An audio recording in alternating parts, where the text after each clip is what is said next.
Friend, আজ আমরা আসলাম আমাদের চুনোখালী সর্বজনীন দুর্গোৎসব মণ্ডপে।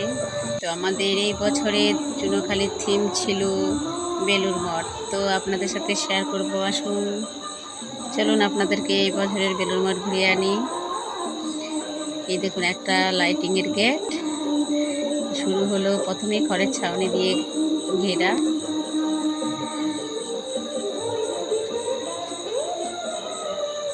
এই দেখুন মাটির দেয়াল, তার উপর আলপনা করা,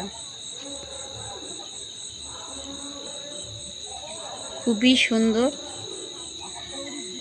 না দেখলে বোঝা যাবে না ভিডিওতে। এখানে যত সুন্দর লাগছে তার থেকেও অনেক গুণই সুন্দর যখন আপনারা সামনাসামনি দেখবেন। তো আপনারা এই সুন্দর প্যান্ডেলটি যদি দেখতে চান তো আমাদের আসতে হবে আমাদের চুনোখালীতে।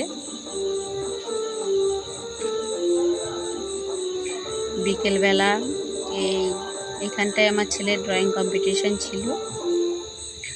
তো সেই কম্পিটিশন শেষ হতে হতে সন্ধে হয়ে গেছিলো, তখন ভাবলাম ষষ্ঠীর সন্ধে, তো আজকে একটু ফাঁকা আছে, তো ভিডিওটা করে নেওয়া যাক। অষ্টমী নবমীতে প্রচুর ভিড় হয়, ঠেলে ঠেলা যায় না,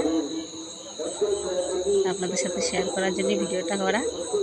এই দেখুন এখানকার যে আলপনা দিয়ে হাতের কাজটা করেছে, দেখুন মাটির দেয়ালের উপরে খড়ি দিয়ে কত সুন্দর নকশা করেছে, একটু দেখুন। এসব প্যান্ডেলের একটা আলাদাই আভিজাত্য, আমার তো খুবই ভালো লেগেছে। আমি দীর্ঘ 9 বছর চুনোখালীতে ঠাকুর দেখতে আসি। যদি আমাকে জিজ্ঞাসা করা হয় যে সেরা থিম কোনটা, আমি তো বলবো 2025-এর বেলুড় মঠের থিমটা আমার খুব ভালো লেগেছে। প্রত্যেক বছরই ভালো হয়, এই বছরটা আমার কাছে একটু বেশিই ভালো লাগলো। আমার এইসব জিনিসগুলো একটু বেশিই ভালো লাগে।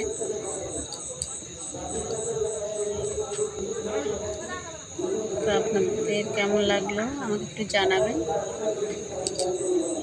আর অবশ্যই দেখতে হলে আসতেই হবে।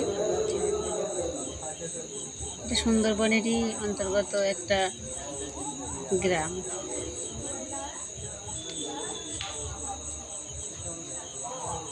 ক্যানিং থেকে আসতে হয়তো 40-45 মিনিট লাগবে।